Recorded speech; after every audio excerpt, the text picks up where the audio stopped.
Vamos a continuar con nuestro programa de hoy y esta es una de las últimas actividades de esta Feria del Libro San Pedro Sula 2022. Tengo el gusto de presentarles a dos escritores, dos hombres dedicados a la crítica en diferentes ámbitos. Uno a la crítica literaria, Mario Gallardo, profesor de la carrera de letras de UNABS durante bastantes años. Tiene la suerte de haberse jubilado hace muy poco. Así que ahora lee el doble o el triple de lo que leía antes. Y tengo aquí a Carlos Lanza, otro hombre con suerte porque también acaba de jubilarse. Fue profesor de Bellas Artes durante ¿cuántos años, Carlos? 36 años. ¿Y vos, Mario? 35 y 36 años sirviendo a la Escuela Nacional de Bellas Artes y a la Universidad Nacional Autónoma de Honduras y formando jóvenes en literatura y en artes. Así que vamos a tener hoy una conversación que gira alrededor del tema de la crítica, ¿sí? En el sentido amplio de la palabra, aprovechando que los dos ejercen la crítica aunque Carlos se mantiene más activo actualmente, publicando todavía en periódicos, Mario no publica regularmente, pero acaba de publicar un libro que recoge su producción como lector, como crítico, como hombre de letras. Un libro que reúne textos de más de 20 años, ¿verdad, Mario? Y a Carlos Lanza, la editorial Misma la Palabra, también le publicó recientemente un libro, La Mirada Otra, que es una colección de artículos sobre arte que también ha venido publicando en algunos medios nacionales. Lastimosamente el libro no nos llegó a tiempo y no pudimos presentarlo ayer, pero prometemos más adelante organizar una presentación aquí en San Pedro Sula y por supuesto también en Tegucigalpa para que conozcan ese libro. Así que bienvenidos Mario, Carlos. Si podemos empezar, a mí me gustaría recoger un poco y luego cuando les ceda la voz, obviamente van a poder presentarse también ellos, pero me gustaría que empezáramos esto tocando un punto que me parece muy interesante, que Carlos aborda en su libro, La Mirada Otra, y es el tema de la identidad nacional, que yo sé que ellos son personas muy estudiadas, muy acuciosas, personas con gran experiencia también, y personas que conocen muy bien el medio, el ambiente cultural en Honduras, y que pueden darnos buenas valoraciones acerca de un tema tan manoseado como el de la identidad nacional. Empezaría con Carlos. Carlos, bienvenido aquí a la Feria del Libro de San Pedro y si querés te presentás o saludás o entramos directamente en materia con el tema de la identidad, porque vos abordás ese tema en tu libro. ¿Cómo ves la identidad? ¿Cómo se fundamenta o cómo se concibe la identidad y cómo podemos entenderla? ¿Cómo podemos hablar de ella en términos que quizás sean más precisos porque parece ser un término bastante difuso, ¿no? Buenos días a todos los amigos presentes, a exalumnos de la Escuela Nacional de Bellas Artes y compañeros poetas, escritores, gestores culturales. Quiero primero responder por qué escribí ese artículo. Fue un artículo también muy polémico en su momento. Fue cuando en el país un grupo de artistas visuales estaban intentando construir un lenguaje diferente, un lenguaje fresco desde la óptica del arte contemporáneo. Había aparecido en Honduras el arte conceptual, había aparecido en Honduras el género de las instalaciones, había aparecido en Honduras el performance artístico, es decir, lenguajes que se escapaban más allá de los códigos de la pintura. Entonces, recuerdo que en ese momento un catedrático de la Escuela Nacional de Bellas Artes les decía a sus alumnos que esos eran lenguajes extranjerizantes, que eran lenguajes que no eran propicios para ser desarrollados en el país, porque el país no tenía las condiciones culturales, ni artísticas, ni estéticas para poder desarrollar ese tipo de obra, y que cualquier intento de romper con los códigos de la identidad nacional iba en contra de una plástica que representara la hondureñidad. Entonces me dio por investigar este tema de la identidad entendí que la identidad no era una cosa que estaba anclada permanentemente al pasado, porque cada vez que se hablaba de identidad, se hablaba de la cultura maya, de la cultura chortí, se hablaba de lo garífuna, se hablaba de aquellas formas o tradiciones artístico-culturales que en el pasado habían jugado un rol muy importante y que habían dado un sentido de identidad a esta nación, pero que desde los años 60 fundamentalmente, mejor dicho, desde los años 50 con Álvaro Canales y ya más en los años 60, 70 y principios de los 80, el lenguaje artístico había adquirido nuevas formas, nuevos lenguajes, y por lo tanto los viejos patrones o códigos de identidad que habíamos heredado del pasado, fundamentalmente después de la reforma liberal de Marco Aurelio Soto para acá, donde se empieza a crear una visión de nación, ya no eran posibles para seguir hablando de identidad, que la identidad era algo que estaba en constante cambio, en constante transformación, y que lo que teníamos que hacer en el arte hondureño era afianzar lo local para que dialogara con los lenguajes universales. Y en ese sentido fue que el artículo se escribió tratando de dialogar con lo mejor de la identidad centroamericana y los parámetros de las identidades en América Latina. Es decir, que la identidad no era un discurso en el cual teníamos que encerrarnos, que la identidad era una propuesta abierta al mundo, que la identidad era el contacto con otras culturas, que la identidad era un diálogo con lo que Octavio Paz llamó la otredad. En ese sentido, vimos la identidad como algo dinámico, como algo que está en permanente transformación. De lo contrario, y le he dicho permanentemente, corremos el riesgo de esto que en determinado momento yo llamé estética de taparrabo, es decir, que solo aquello que está vinculado a lo indígena es identidad. Y es un elemento que me parece empobrecedor, un elemento que no contribuye a construir una verdadera visión de identidad. Últimamente escribí un artículo que se llamó Identidad de Guacamaya o Identidad Universal, porque he visto cómo hay una práctica artística desde el mural en Honduras que se ha convertido en una práctica que yo le llamo práctica guacamayera, es decir, que no hay un elemento pictórico, sino va la guacamaya. Entonces, y que ya la guacamaya la hemos convertido en un pájaro triste, en un pájaro que ya casi no dice nada, en un ícono comercial, porque también hemos creído que los mayores valores de identidad están ligados a lo comercial y no necesariamente es así. Entonces, por ahí más o menos fui construyendo este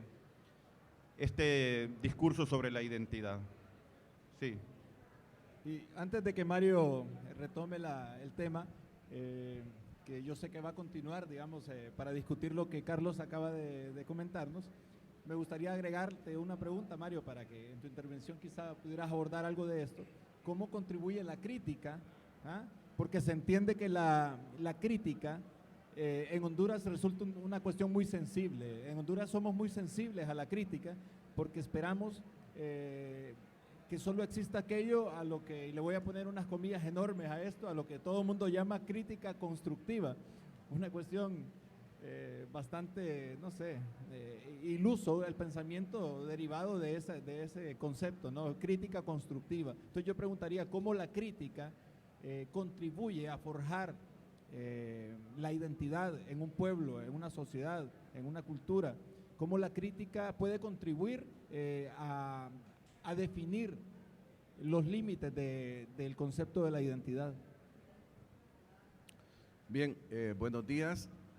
En primer lugar, quiero saludarlos a todos ustedes que han venido a escuchar conferencias, disertaciones y lecturas, pero que también han venido a disfrutar de la oferta de libros que presenta esta feria.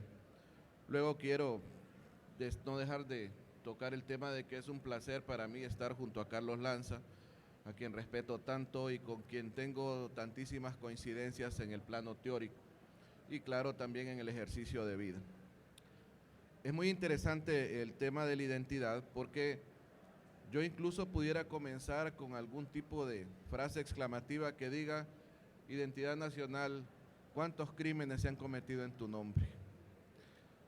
Porque ha servido como una especie de muletilla para mediocres, quienes, bajo la excusa de escribir sobre Honduras, en la última etapa sobre sus guacamayas, como dice Carlos, han venido a disfrazar sus falencias formales, sus déficits teóricos y metodológicos, para creer de que con poner Honduras, poner una tortilla, poner un par de frijoles, entonces ya con eso estaba saldada la cuenta con el arte y con la literatura.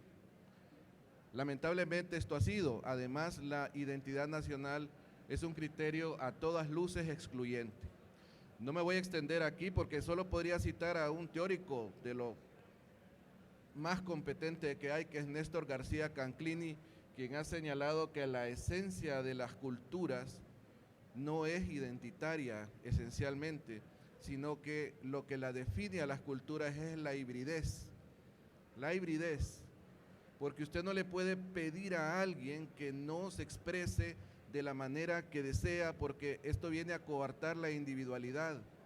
Y el lenguaje artístico, el lenguaje literario se caracteriza por dos elementos, a mi juicio, que son como casi esencias psicológicas, que son la libertad, la imaginación. Y por ahí también va ligado el ejercicio del criterio, o sea, como tratando de enlazar, porque creo que Carlos dejó muy claro con el último puntillazo que hizo sobre la pobre guacamaya, que en los últimos años ya la pobre hasta tenía los ojitos ya de drogadicta, de tanto que el narcotraficante y su mujer se lo ponían en el pecho y con eso ya reivindicaban una supuesta esencia nacional. Entonces, para mí el tema de la identidad nacional es un tema saldado.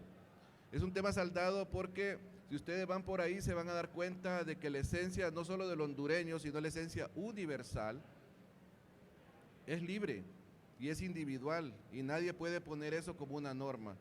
O sea que usted tenga que gustarle algo, vestir de manera determinada o escribir sobre temas específicos para granjearse entonces el título de prócer de la identidad nacional. Cuando empezaron con esto, yo recordaba a un gran maestro mexicano, a quien admiro mucho y que lamentablemente no se le lee. Ya no, casi no se le lee. Usted lo cita y es casi una rara avis, que es don Alfonso Reyes. Un hombre definitivamente de los grandes humanistas que ha dado nuestra América para el mundo. Y don Alfonso, no recuerdo bien si fue en el deslinde, que dijo que solo siendo generosamente universales podemos ser provechosamente nacionales. Yo creo que esta frase es axiomática y definiría todo. Creo que con esto también he respondido una parte de la pregunta, pero aquí estamos y hemos sido citados para hablar sobre el tema de qué es el ejercicio del criterio. Entonces yo quisiera también, dentro de mi respuesta, además de los límites, más que límites, yo creo que debemos abandonar condiciones que están marcadas desde hace mucho tiempo. Hace casi más de medio siglo, un crítico a quien yo respeto, que es Hernán Antonio Bermúdez, en su libro Retahíla, publicado en el 80, señalaba que en Honduras los libros se leen o se critican o se reseñan desde dos posiciones, la de cómplice o la de excomulgador. Cuando yo era un alumno, que lo leí gracias a mi maestra, Sara Rola, y que luego lo comentaba con Helen Umaña, ese norte que hemos tenido también en la crítica nacional, uno no podía dejar de concluir la pregunta que conlleva esta observación de Hernán Antonio, y es, entonces, ¿cómo nos liberamos de esa condición de excomulgador o de cómplice? Y yo encontré en las lecturas que hice de Carlos Lanza, de que el camino estaba marcado de antemano. En el último texto que tiene sobre Luz Merino, la doctora Luz Merino, ¿verdad?, habla, lo que nos salva de esto, o sea, lo que nos salva, lo único que nos va a salvar es que nos apeguemos a ciertos elementos metodológicos, que utilicemos una teoría, no la teoría como ponen acá, que esa es otra cosa. El hondureño supuestamente, como es tan creativo, no le gusta tener límites. Y el ejercicio del criterio debe tener límites, y estos límites deben ser precisamente las herramientas que utiliza para hacer una valoración que trate de superar aquellos criterios impresionistas o aquellos devaneos casi amorosos entre el que lee y el que escribe. Creo que por ahí se podrían decir muchas cosas, pero me quedo, creo, con esto último para seguir con la charla.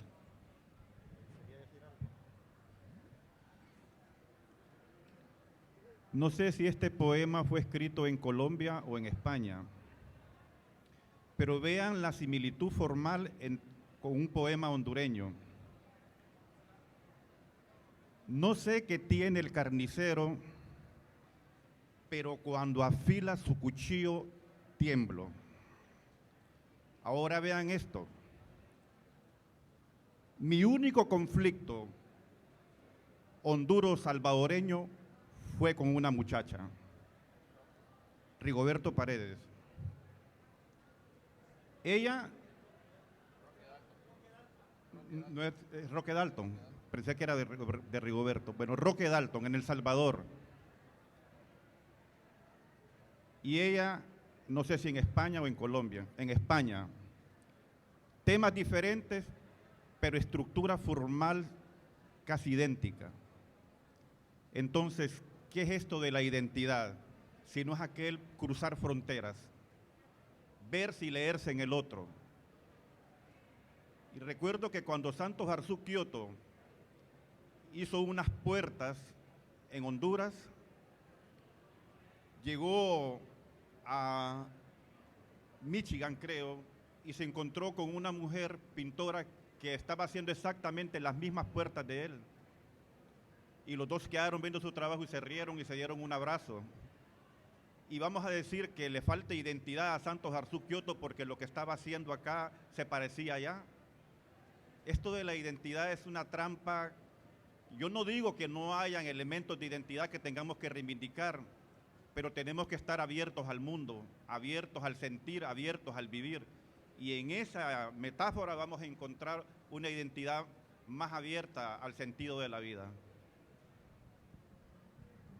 Sí, mejor que me pasaras este micrófono porque este no... Gracias, Salvo. Bien, el asunto es si la identidad se forja a través de la diferencia, del disentimiento, del reconocimiento de las múltiples posibilidades de expresión que hay en los pueblos, pero eso supondría antes un reconocimiento de lo local, y yo tengo la impresión de que en Honduras todavía no hemos terminado de definir qué es lo local. Entonces creo que a partir de ahí hay ciertas dudas y por eso se dispara la comprensión del concepto de la identidad, ¿verdad? Bueno, solo una pequeña reflexión que me estaba haciendo ahora, pero quisiera que pasáramos a otra cosa. Mario y Carlos son personas que, como críticos, como escritores, como personas que han estado siempre sobrevolando en sus ámbitos, Mario en el de la literatura, Carlos en el de las artes plásticas, el quehacer, el producir arte o literatura en Honduras, han estado ahí en permanente vigilia, digamos, y en sus momentos, en los momentos oportunos, han sabido decir ciertas cosas, porque lo que supone el ejercicio del criterio es eso. Al expresar las valoraciones respecto a lo que sucede, a lo que se produce en materia de arte y de literatura en un país, y al hacerlo y llegar de manera inmediata a un público, en Honduras no suele haber una respuesta demasiado positiva hacia la crítica. Yo quisiera preguntarles entonces cómo se han sentido ustedes, y parto de lo que le escuché a Carlos allá en Gracias respecto a este tema. ¿Cómo se sienten ustedes ejerciendo de críticos en un país que da la impresión de que no está suficientemente preparado para que exista la crítica?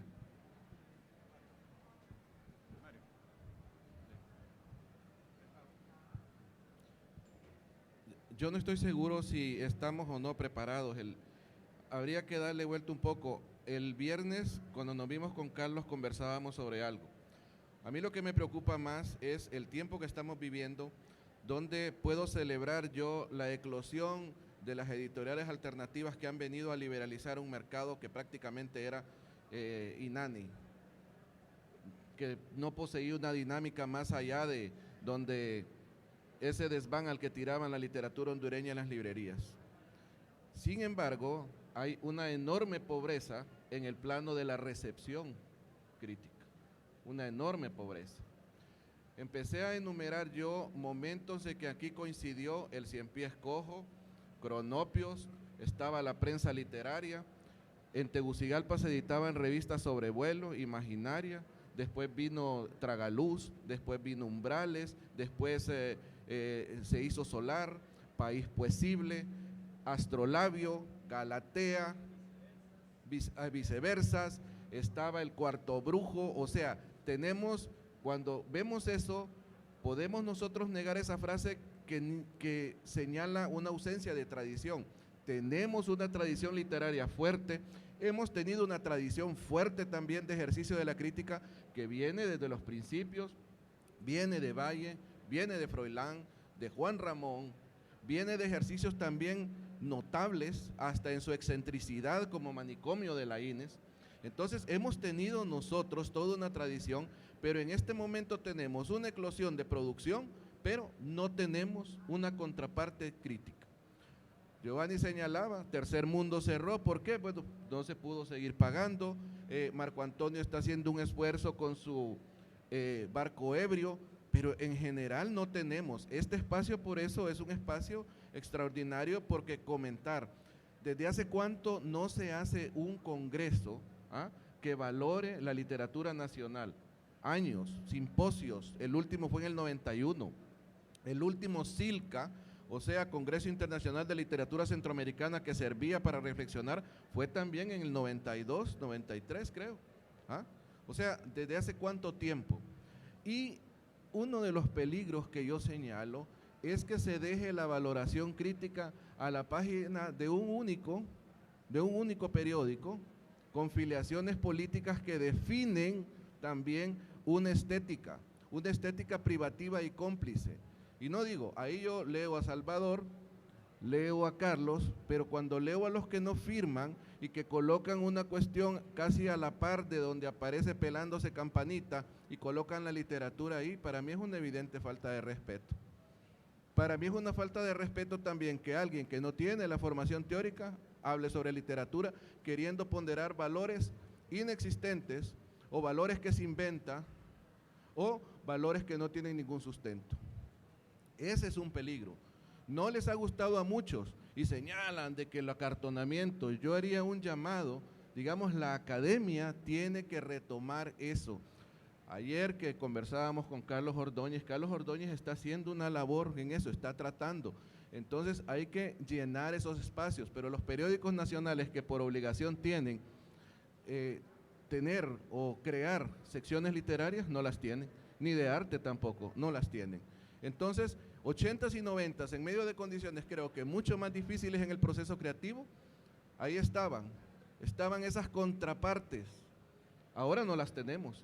Entonces, ¿cómo es posible de que para llegar a esa cantidad de lectores no exista la crítica como un ejercicio también de guía, no de normativa, pero sí de guía, que ayude a comprender? No estoy hablando de una crítica que descalifique, quiero aclarar eso, no estoy hablando de eso, estoy hablando de una crítica que venga a poner los puntos sobre las íes, que destaque los elementos formales, estructurales, porque así es que se lee literatura.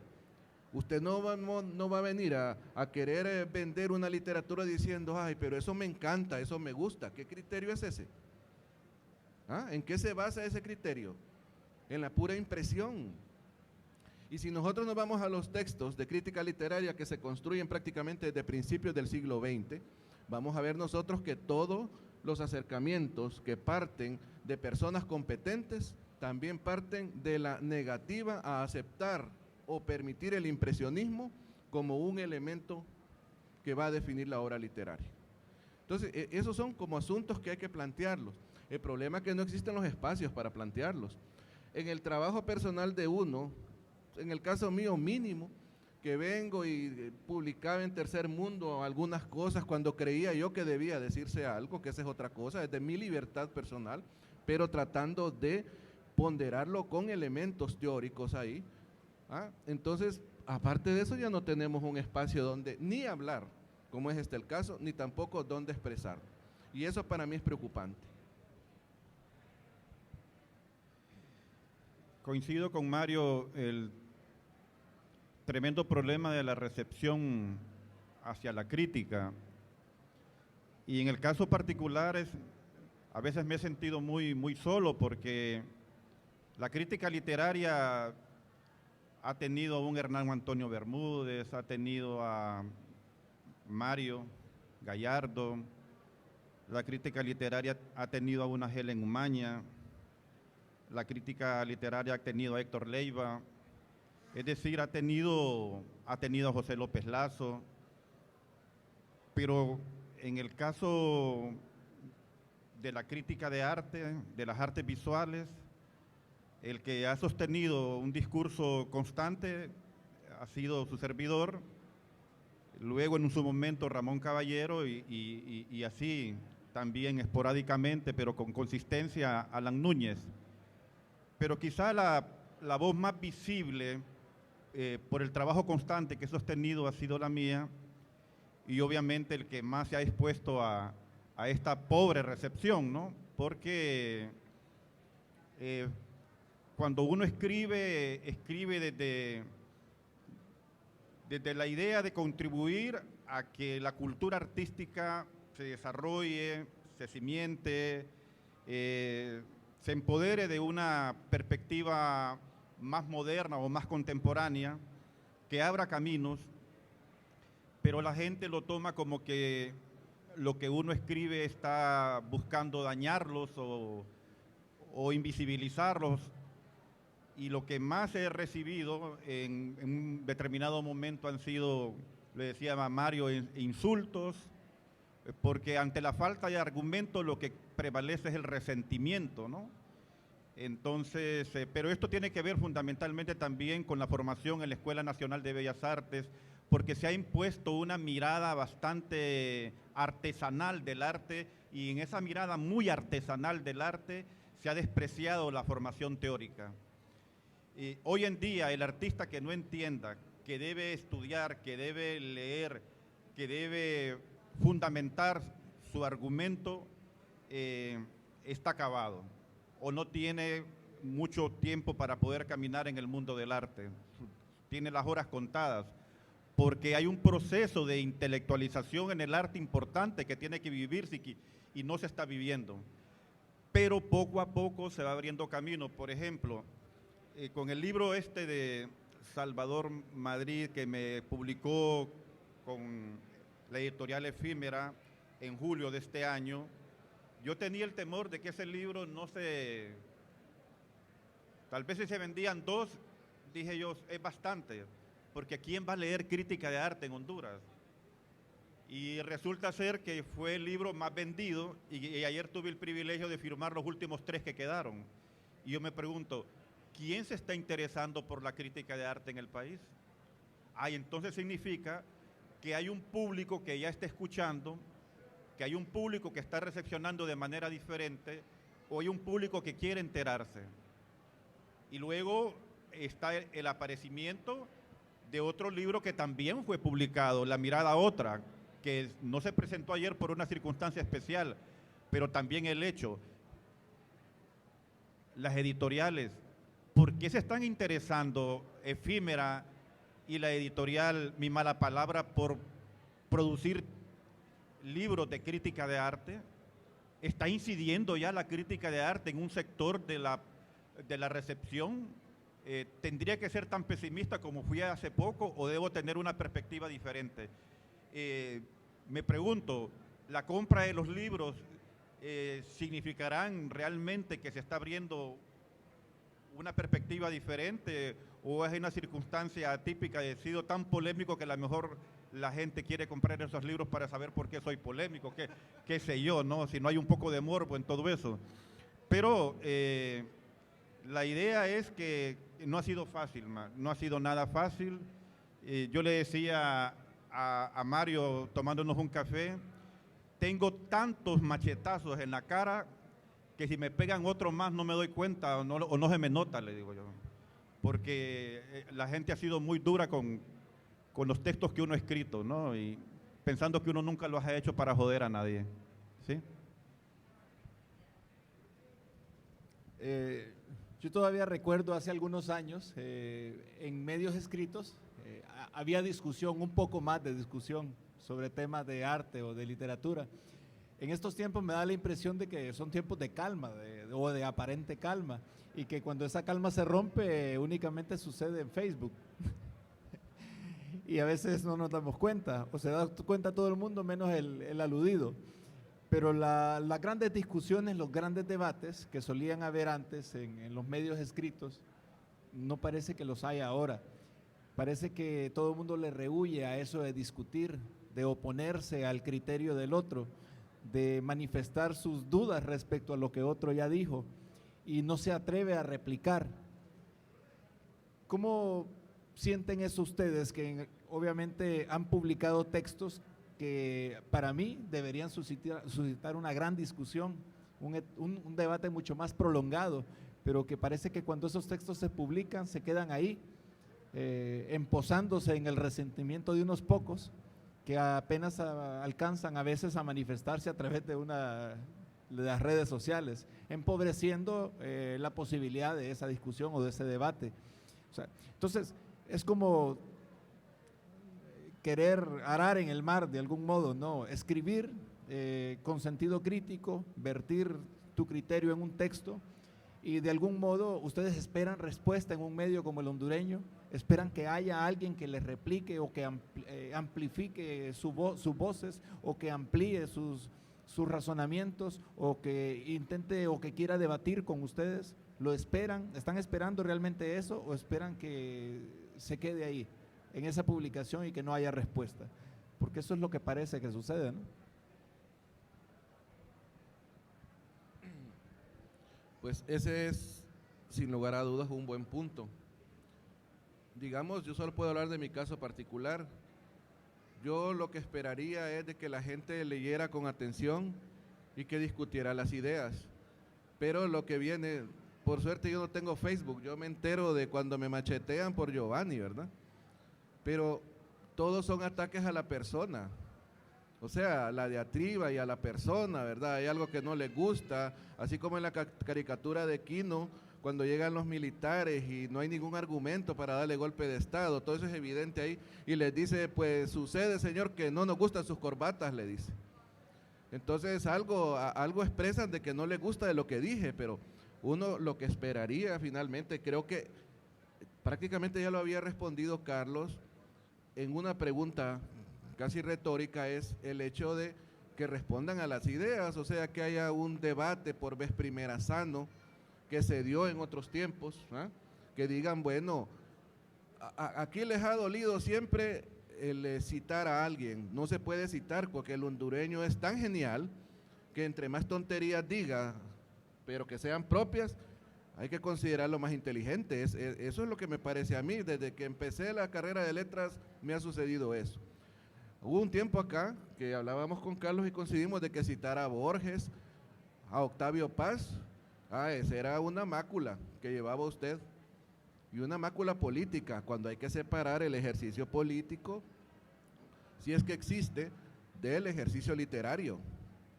Usted no puede descalificar. Yo detesto a Vargas Llosa como político, lo detesto, pero si yo trasladara esa inquina, esa rabia que me da Vargas Llosa y viniera a proferir insultos contra la Casa Verde, la guerra del fin del mundo, lo que sería es un estúpido, es un estúpido, porque esos valores son indeclinables, esos valores nadie los puede negar, nadie que esté en su sano juicio. Entonces yo no soy Vargas Llosa, ni Carlos Lanza es Octavio Paz, pero esperamos de que no se ataque a alguien ni por el pelo o la ausencia de él, sino de que se traten de rebatir ideas, de comentar. Eso es lo que yo esperara, y que lo hagan también por cualquier medio, pero que lo digan, Que digan ahí no, pero que si no les gusta citar a Harold Bloom o que lo van a despreciar porque él les puso la escuela del resentimiento. ¿Ah? Cuando si usted viene y lee a ese viejito se va a dar cuenta de que todo su ejercicio crítico ha sido también un ejercicio de amor por la literatura. Porque para hablar sobre literatura, en primer lugar, usted tiene que saberla definir, tiene que conocer sus características. Y para hablar sobre un autor hay que leerlo, y el mejor homenaje que le puede hacer usted a un autor es leerlo, y leerlo bien. Entonces a eso aspira uno, yo por lo menos a eso aspiro. Que si alguien lee las 3, 4 cosas que escribo, y si no le gustan, que lo diga, que me puede en una plática, pero que se exprese a las ideas, y que no traslade todo eso a la parte personal. Creo que cuando empecemos a hacer eso, vamos a empezar a crecer. Y todo esto que estamos viviendo ahora, de que no puede menos que suscitar nuestra alegría, pues va a ser mejor. Va a ser mejor porque vamos a tener también más espacios. Ezra Pound decía que lo que a él importaba era que alguna librería le publicara un libro y que por lo menos, decía Ezra, 27 lo lean. Porque esos 27, decía, si lo leen, dice, van a poder empezar a mover el libro, porque la literatura o la crítica o el texto escrito, como dice don Octavio Paz, no se reproduce por lo que podamos decir a través de un megáfono, sino de oído en oído, de voz en voz. Y bueno, al principio aspiré y escribía con la esperanza de generar el debate o que la gente me leyera, ¿no? Sería mentiroso decir que nadie escribe, que escribe solo para sí mismo, ¿no? Pero llegué un momento en que me sentí tan solo, Giovanni, que dije, bueno, ¿y ahora por qué escribo si nadie me lee? Y me di cuenta que escribía porque me gusta, pues, porque lo disfruto, porque no puedo vivir sin escribir. Y después agarré un cierto consuelo cuando miraba las macheteadas que le pegaban a Mario Gallardo. Y yo decía, hombre, no soy el único que crucifican por hacer crítica. Digo yo. Ahí está Mario aguantando, ¿y por qué no voy a aguantar yo? Él en la literatura, yo en la crítica de arte. Pero vean cómo es la historia. Rápidamente me di cuenta que uno cree hoy, o creía, que a uno solo lo podían leer en el circuito nacional. Y de repente recibo una llamada del Salvador, de unos artistas salvadoreños de vanguardia, que me dicen, maestro Lanza, me dice, estamos leyendo su trabajo, necesitamos que visite El Salvador porque nosotros necesitamos un crítico de arte en El Salvador como usted y queremos que venga, me dice. Y me fui a El Salvador y estuve con ellos, me llevaron de arriba para abajo y empecé a escribir sobre ellos en El Salvador. De repente de Colombia me llama don Jorge Restrepo y me dice, unos artistas colombianos queremos que nos escribas un texto para una muestra, te vamos a pagar. Y escribo para artistas de Colombia. De repente una curadora colombiana de gran prestigio que ahora vive en Miami, Adriana Herrera, me dice, Lanza, hemos leído sus textos y queremos que la revista Arnexus publique uno de sus textos. Arnexus es una de las revistas más importantes de crítica en América Latina y tendría el privilegio de ser el primer hondureño que publique en esa revista y el artículo va a salir en la próxima edición. Entonces me di cuenta que de alguna u otra manera, si no nos están leyendo con el mismo respeto e interés en el medio, que es lastimoso, hay otros sectores que sí nos están empezando a leer y eso vale la pena. Pero yo no me quiero consolar con que me lean afuera.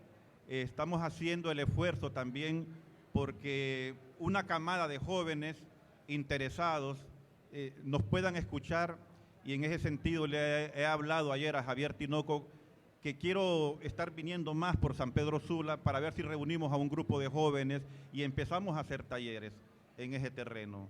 Y si pudiéramos hacer un colectivo de artes visuales y literatura, donde con Mario Gallardo, por ejemplo, pudiéramos construir esta metáfora entre la imagen poética y la imagen visual. Por cierto, escribí un libro que se llama Las vanguardias artísticas y sus contactos con la literatura. Creo que a partir de esa reflexión podríamos generar un público, Giovanni, que nos escuche y tener una recepción más amplia. Muy bien. Quisiera que para terminar solamente les haré una última pregunta y quizá podríamos reflexionar un poco sobre la otra cara del asunto. Y les voy a contar una anécdota. Hace poco varias personas me hicieron llegar por WhatsApp unas capturas de pantalla o enlaces a una cosa que apareció en un periódico, en La Tribuna, sobre un supuesto plagio mío de Leonardo Padura. Puta, ¿desde cuándo plagio a tan alto, de gente de alto pedorraje? Yo digo, no me había dado cuenta. Y entonces entro al enlace con curiosidad, ¿verdad? Y eran 2 páginas y creo que continuaron en otras 2 páginas, otro día en La Tribuna. Gracias, que le vaya muy bien. Y entonces me digo yo, vamos a leer esto porque me entró aquella gran curiosidad, ¿dónde plagio a Padura yo?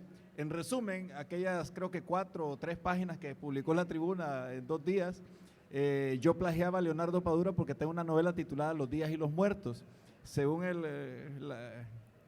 este muchacho, que por cierto, alguien me dijo que ese muchacho solía pasearse desnudo por las calles de Tegucigalpa, yo no sé, no lo conozco, pero en resumen, yo plagiaba a Padura porque tengo una novela titulada Los días y los muertos, y Padura menciona la palabra muertos en sus novelas o algo así. En resumen, de eso se trataba el plagio.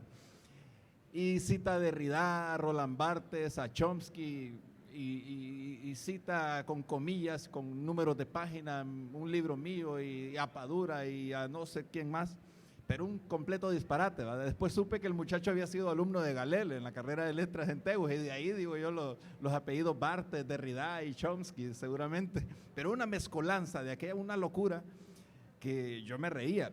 Pero lo que me causó una mayor impresión fue que mucha gente me hiciera llegar eso, y yo notaba que me lo hacían llegar como preguntándome qué onzas con esto, o sea, debo tomármelo en serio, dudando si debía tomarse en serio eso o no, ¿verdad? O qué hay de cierto en eso, sentía que por ahí iba la cosa. Entonces pienso yo, ¿cómo cualquier loco puede venir a escribir un disparate, y pues ese disparate puede tener espacio en un periódico, y la incidencia que ese disparate pueda tener luego en la gente que lo recibe? Entonces digo yo, esta gente conquista espacios para terminar contaminando a otros locos como ellos, cuando nosotros, o gente como Mario o como Carlos lo tiene, su espacio en el Heraldo, pero en realidad la otra cara de la moneda no tiene tantos espacios para hacer crítica, para ejercer de críticos literarios de verdad, como con fundamento, con suficiente formación, con inteligencia. Entonces, ¿cómo se le da lugar a esas tonterías, a esas locuras, a esas estupideces, y la incidencia que esto pueda llegar a tener en los receptores, ¿verdad? ¿Cómo ven eso ustedes? ¿Creen que le hace mucho daño eso o en realidad no es tanto? Porque para mí me hacen llegar eso y yo leo eso, aunque no se tratara de mí, yo diría, pucha, pero esto es una locura, y cualquiera que se tome en serio esta locura, pues está igual de loco, ¿verdad? Eso es lo primero que pensaría yo, pero no todos, me dio la impresión, parecía tener ese razonamiento, y eso resulta preocupante. ¿Cómo la gente puede tomarse en serio una estupidez de tal magnitud solo porque aparezca en las páginas de un periódico?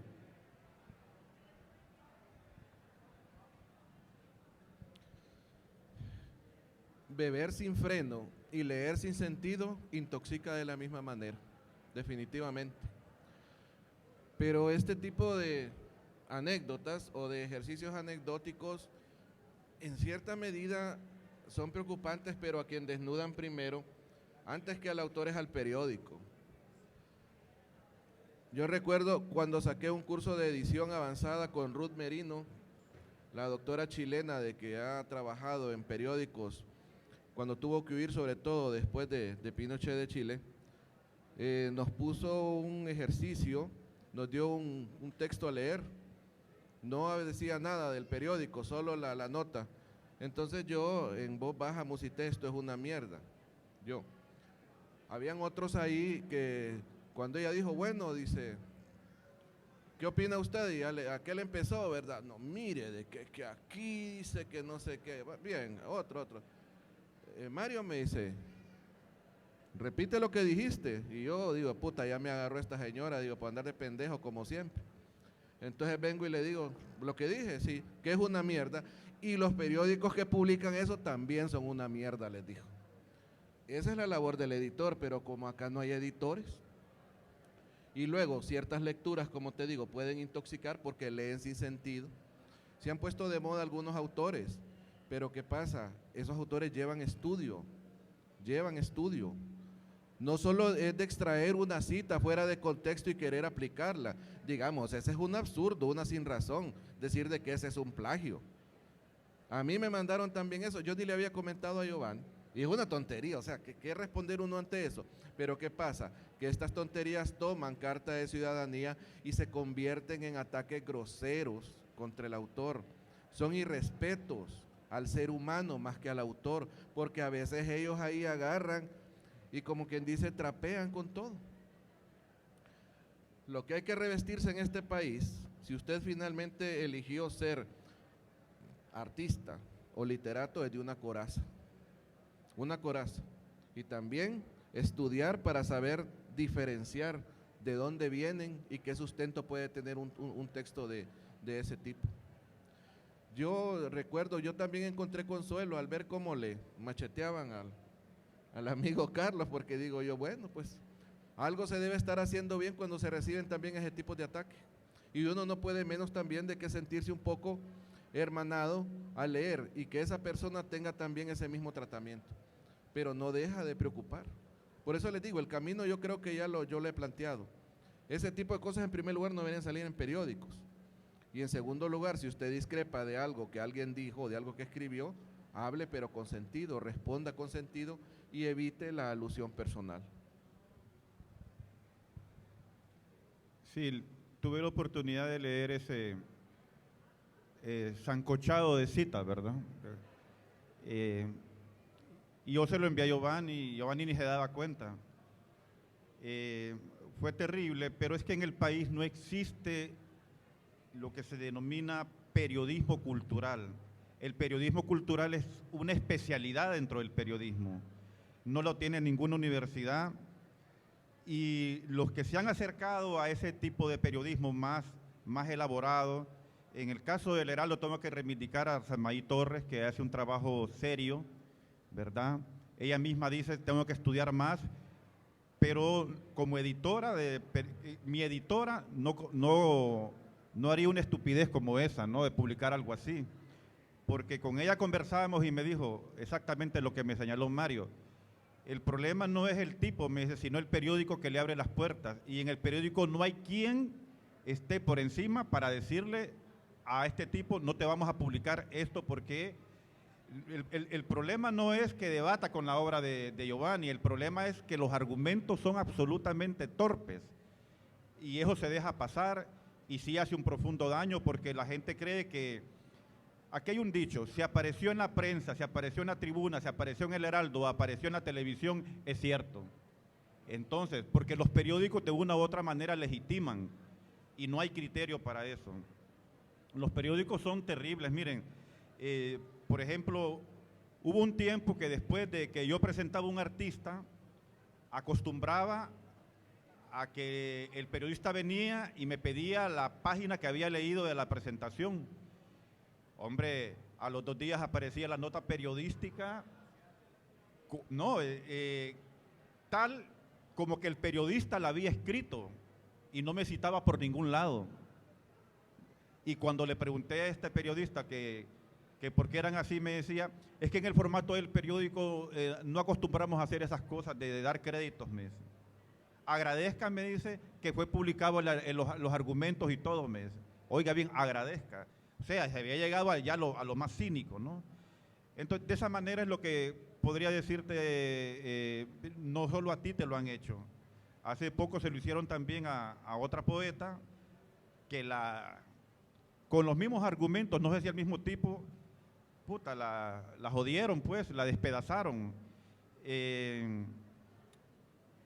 Y está ese regodearse de citas y de citas y de citas, y la gente cree que entre más cita es mejor su texto. Yo mismo, cuando empecé a escribir, por aquella necesidad que tenía de respaldar mis cosas de manera teórica, me di cuenta que los textos eran demasiado pesados y los descarté, los tiré. En verdad, no los quise seguir publicando en los periódicos. Eso es lo que podría decirte, Giovanni, y agradecer profundamente a todas las personas que se han quedado con nosotros el día de hoy. Ha sido esto un poco más anecdótico, ¿no? Pero era necesario hacerlo. Muy bien, y antes de cerrar, yo quisiera darles la oportunidad, si alguno de ustedes quisiera comentar o preguntar algo, aprovechemos que están Mario y Carlos aquí, dos personas que no siempre están juntas en el mismo lugar. Otra coincidencia de ellos es que son limeños, ambos nacidos en La Lima, hasta las chinelas, hasta los burros o los tenis. Armando y Javier. No, yo solo es para decir algo sobre eso. Este muchacho tiene enormes problemas mentales. Primero le envía a uno el deseo de quererle traducir. Según algunos, él habla 11 idiomas y está traduciendo de Google con el celular. Entonces, ese mismo muchacho que ataca a Giovanni me envió a mí que si me podía traducir los libros. Y digo yo, si yo tengo en la biografía que no he sido traducido ni al garífuna ni al misquito, peor a otro idioma. Entonces, cuando uno no le contesta, porque él cobra por hacer las traducciones, empieza a hacer un ataque feroz contra uno y empieza a citar a la Cristeva, a Barthes, a todo. Y a mí me hizo una antología y un poema hecho con los títulos de los libros. Y me empezó a decir que yo no era original en nada y todo eso que le dicen a Giovanni. Este muchacho vive en Choluteca. Se pone el apellido italiano de un supuesto tatarabuelo y tiene enormes problemas mentales y le hace es una casa con Z, casa de citas. Si fuera casa de citas de la otra, con ese sería maravilloso. Entonces le cita a uno un montón de cosas y después lo empieza a atacar. Él es amigo de Galel y de Óscar Amaya y de Vindel, y ellos lo perdonan y ellos lo aplacan y le dicen, no sigas atacando. Entonces atacó a Giovanni, atacó a Julio, atacó a Roberto Castillo, a Livio, dijo horrores de la poesía de Livio, de Roberto Sosa, y a mí me las mandó por privado y me dice, ya las voy a publicar. Y entonces yo, como no le voy a contestar a nadie, yo digo que digan lo que quieran decir. Además, yo ya estoy curtido de piel desde que nací.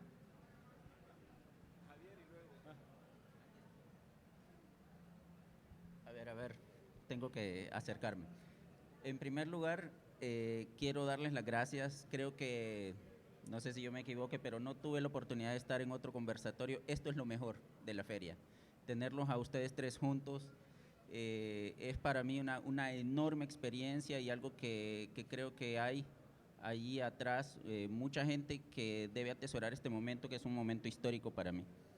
Lo siguiente que quiero decirles a los dos es que en este momento quizá ya se dan cuenta, ustedes lo saben, pero ustedes son el pilar fundamental de algo que debe seguir existiendo. Para mí, el ejercicio creativo de cualquiera, ya lo dijeron ustedes, de cualquiera que elija este camino, necesita pasar por ustedes. Y en este momento yo quiero agradecerles a los tres ese ejercicio que tienen sin concesiones, esa capacidad que tienen de decirnos a veces, de decirlo en la cara, discúlpeme, pero su trabajo no llega a ser lo que debería ser. Creo que eso es importante, es fundamental.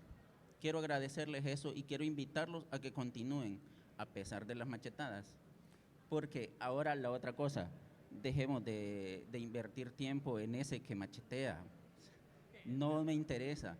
me interesa escucharlos, me interesa pedirles que no dejen de hacer crítica, invitarlos a que continúen haciendo, porque soy de los que cree y que va a defender ese mismo ejercicio que tienen, que están haciendo, que a mí me parece algo que es necesario, sobre todo el ejercicio de Carlos, porque conozco, ya lo mencionaron ustedes, los antecedentes de la crítica literaria, pero en el tema de la crítica plástica, eso es un terreno casi inexistente.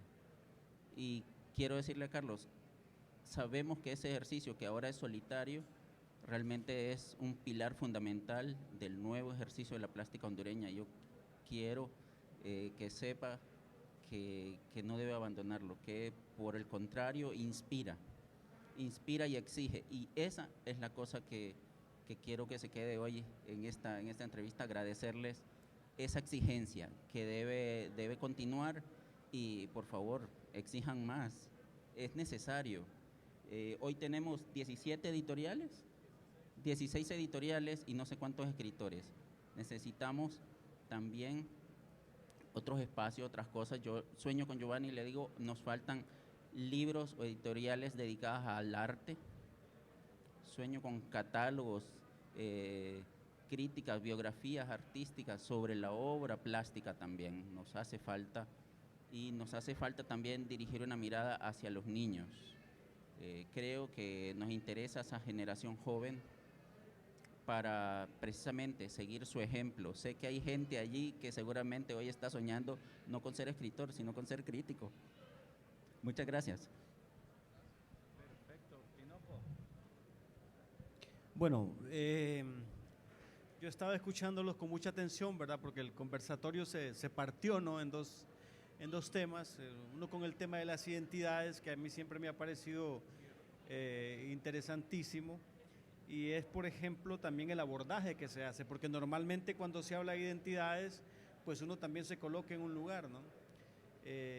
Y con un tema tan manoseado, cuando el Estado mismo no nos ha lanzado relatos de identidad que constantemente los ha cambiado, ¿no? Por ejemplo, la mayanización, el tema del Olenca, el tema del Hogarífuna.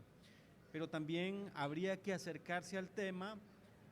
Yo recuerdo los primeros ejercicios que se hicieron, por ejemplo, de lo multicultural, de pensar el país desde la multiculturalidad, o los territorios en este caso, y también desde de lo que hoy llaman, o de lo que los discursos a partir de los 60 y los 70, por ejemplo, de la interculturalidad. Es muy interesante. Y en el caso del arte y la literatura, por supuesto, también es cómo se fundan las tradiciones, cómo estas narrativas han venido a forjar eso que podríamos decir literatura hondureña y artes plásticas o artes visuales hondureñas en este caso. Y se pueden detectar esas líneas de pensamiento, ¿no?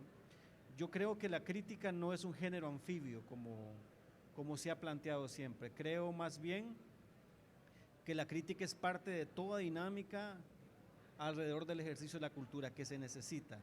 Y creo que viene un tiempo relevante para la crítica. No creo que el ejercicio crítico como tal esté en crisis, porque lo que ha existido es que los medios, los mecanismos para que fluya el discurso crítico tal vez están estancados. Y he tenido muchísimo conocimiento en la academia, hay muchas personas que están formadas. De hecho, yo creo que Mario, y Lanza también, que han sido profesores universitarios, antes era tan difícil no encontrar profesionales con grado de maestría o de doctorado, y hoy rebotan, abundan en las universidades. Entonces, habría que ver también si esta generación que se ha formado académicamente, cómo va a asumir el discurso crítico.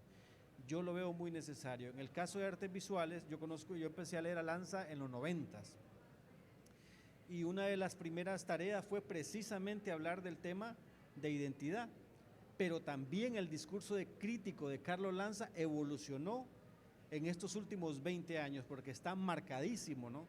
Por ejemplo, el hecho del reconocimiento que dentro de nuestra tradición visual pesa la pintura, pero también el siguiente reconocimiento de lo que es el ejercicio creativo a nivel visual.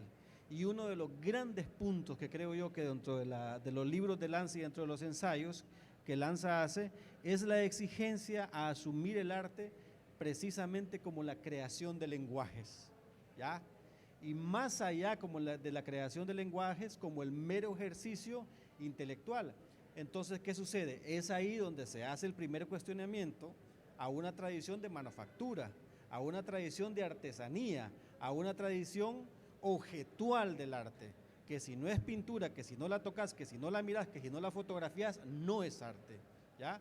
Y es donde está el ejercicio de ruptura en los 90 con lo que se llama arte contemporáneo, y que son obras letales como la de Blandino, como la de Santos Arzukioto, por ejemplo, y anteriormente en la pintura Aníbal Cruz. Entonces eso ha sido como un tema que también nos ha educado a nosotros en esta parte visual, ¿no? Porque antes de Carlos Lanza, la crítica visual era totalmente referencial, es decir, la notita era que llegabas, habían 4 cuadros y te tomabas el vino, pero eso no es crítica, ni siquiera es crónica. Y creo yo que el otro aventón fuerte lo da Ramón Caballero, que no se disciplinó como tal en este trabajo, la coherencia de Alan Núñez, por ejemplo. Pero lo que quiero decir con esto es que a mí me parece que estamos muy bien en esta parte, porque lógicamente si uno revisa la producción de artes visuales hondureñas y revisa lo que podría llamarse historiografía de las artes visuales hondureñas y pensamiento crítico de las artes visuales hondureñas, este es un antecedente fundacional, el de Lanza. Habría que ver qué viene después. Y en el caso de la crítica literaria, ha sido afortunada y desafortunada. Primero es porque hay que recordar que cada mirada crítica es un asomo a la obra, y que se nutre de las posibilidades de las lecturas, del nivel de exigencia también. En este caso, por ejemplo, no es condenatorio que Mario Gallardo, sabemos que es un gran lector, un hombre muy actualizado en lectura, es la fama que ha tenido Mario Gallardo siempre, ¿no? Un gran lector de narrativa hispanoamericana.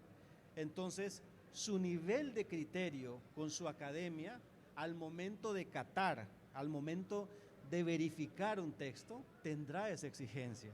Y puede ser que hayan otras personas que sí, que hacen ejercicio crítico, pero que tengan un poco bagaje intelectual.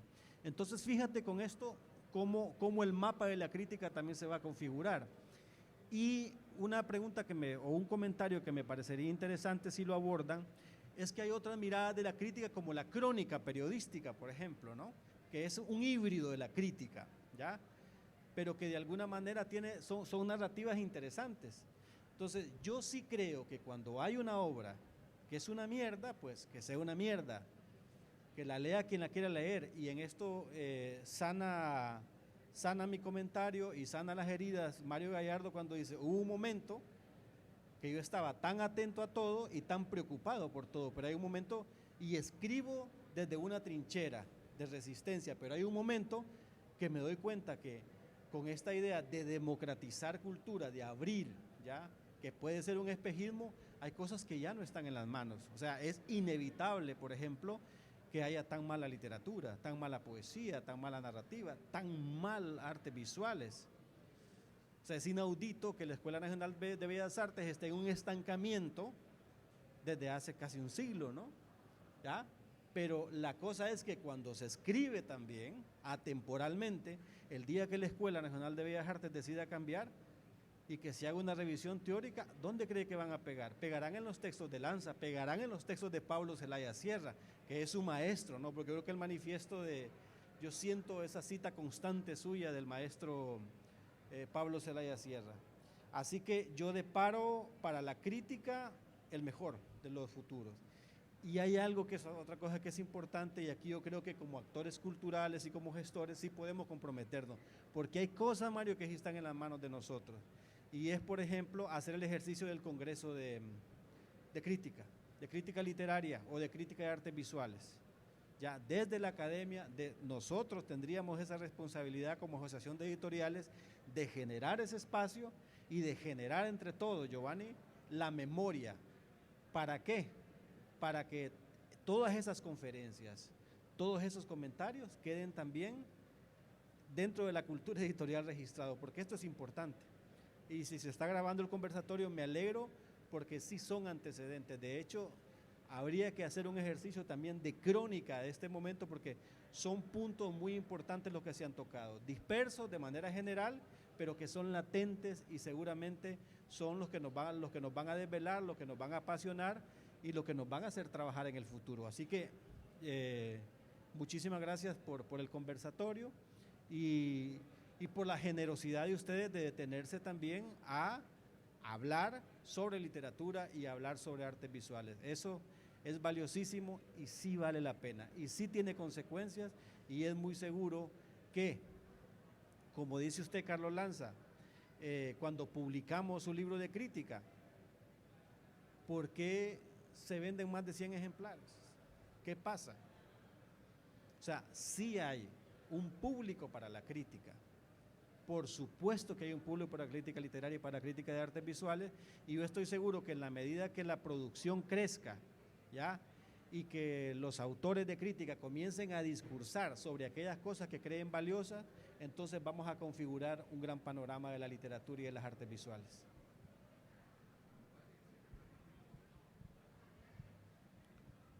Bueno, en primer lugar, creo que no podemos dejar pasar la intervención de Salvador, porque hay temas muy puntuales ahí y no quisiera dejarlos, porque este tipo de eventos, este tipo más bien de encuentros, no hay que dejarlos pasar. Lo primero creo que tiene que ver con la parte de la visión de la cultura, que tiene que ver con lo que empezamos, que es la identidad. Debemos asumir la transversalidad de todos esos procesos, debemos asumir los elementos multiculturales, y además introduciste el tema de los pueblos originarios.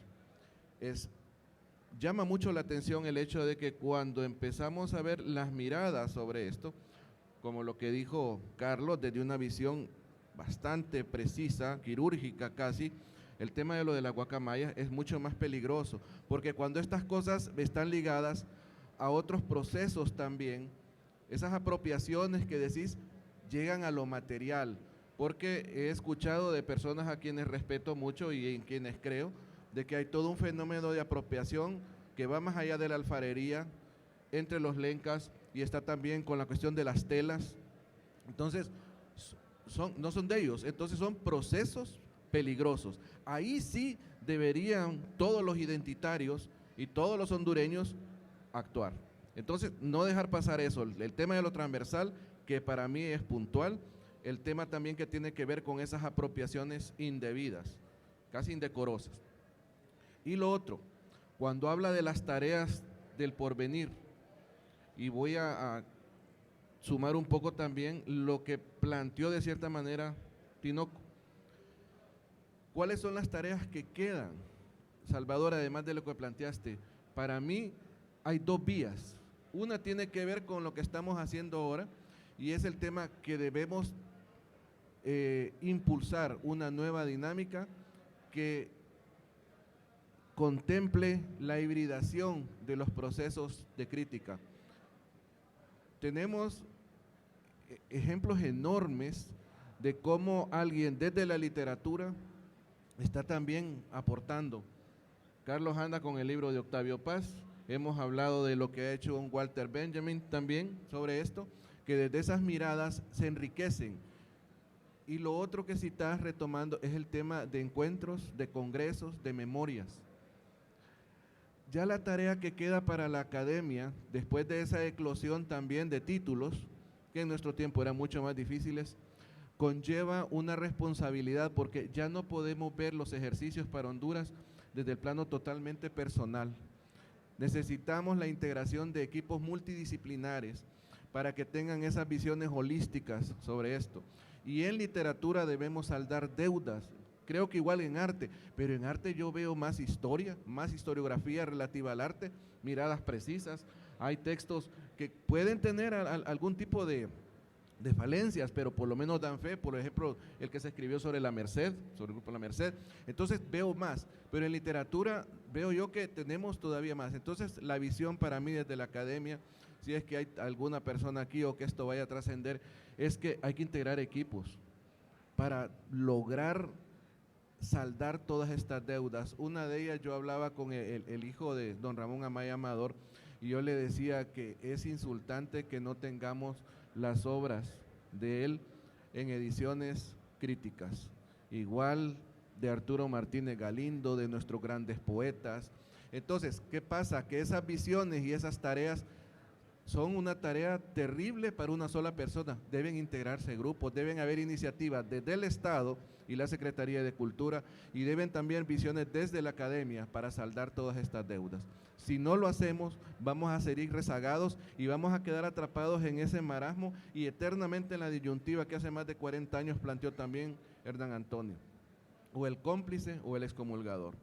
Entonces, te agradezco mucho porque ha sido muy valioso, me has iluminado bastantes aspectos con esto y yo quería, no podía dejarlo. Y creo que ya, no sé si cerramos con esto. Muchísimas gracias, Giovanni. Gracias, Carlos. Gracias a todos ustedes. Muy bien, entonces quiero agradecer a todos ustedes, por supuesto. Yo sé que lo han disfrutado, lo estamos disfrutando todos, como hemos disfrutado de estos 3 días de Feria del Libro en San Pedro Sula. Y por supuesto agradecer a nuestros invitados, Mario Gallardo y Carlos Lanza, que ya lo dije antes, es una gran oportunidad verlos juntos, hablar sobre estas cosas, puesto que no hay muchas oportunidades para hacerlo. Así que voy a dejar a Carlos para que se despida. Luego vamos a hacer la prueba de sonido con Gesiel, que nos va a ofrecer un concierto de cierre de la feria hoy. Nos damos chance para ir a almorzar y volvemos más tardecito a las 2 para reanudar el programa. Tenemos que hacernos una foto, tenemos un interesante conversatorio sobre clubes de lectura y los dejo con Carlos para que nos despida a todos hoy. Sí, yo, más que despedirme, yo quiero reconocer en la figura de Giovanni Rodríguez todo este trabajo que ha hecho. Las vergueadas que se ha pegado para arriba, para abajo, arreglando sillas, poniendo mantas, con estrés. Increíble lo que se ha cargado, como lo que hace Salvador Madrid también, cuando hace el Festival de los Confines. Entonces yo sí quisiera que en un reconocimiento de todo corazón se le brinde un caluroso aplauso a este compañero. Gracias, compañero. Gracias. Pero debo advertir que no, porque como yo soy el que anda dando vueltas y el que aparece frente a las cámaras, pero no, somos en realidad un equipo que, ahí está mi esposa, ahí está Raquel, ahí está Héctor, y por supuesto Eric, Giancarlos y José, que nos han apoyado en la parte visual, Tinoco, que nos ofreció un taller de dibujo gratuito, Luis Barahona, que tenemos aquí de Garabatos, un gran caricaturista que también nos ofreció un taller de caricatura ayer. Tenemos a Gesiel, que nos va a ofrecer su música hoy para cerrar la feria. Tenemos a Damario Reyes, que nos ofreció un taller de dramaturgia gratuito. Tenemos a José Luis Herrera, director del Departamento de Cultura de la Municipalidad, que ha gestionado algunos fondos que han hecho posible el pago de los gastos más inmediatos de esta feria. Tenemos a la librería Guacamayas, que nos ha apoyado bastante con la difusión de esta feria y también con algunos regalos que hemos estado dando a nuestros visitantes. Pero por supuesto a todos los participantes, autores, editoriales, librerías y ustedes como público, que son los verdaderos protagonistas de la feria y los que hacen posible que estas cosas sucedan. Así que muchas gracias a Carlos Aviñón aquí, por supuesto, que lo tengo tan cerca y no lo veía. Gracias a todos nosotros y seguimos. Buenas tardes.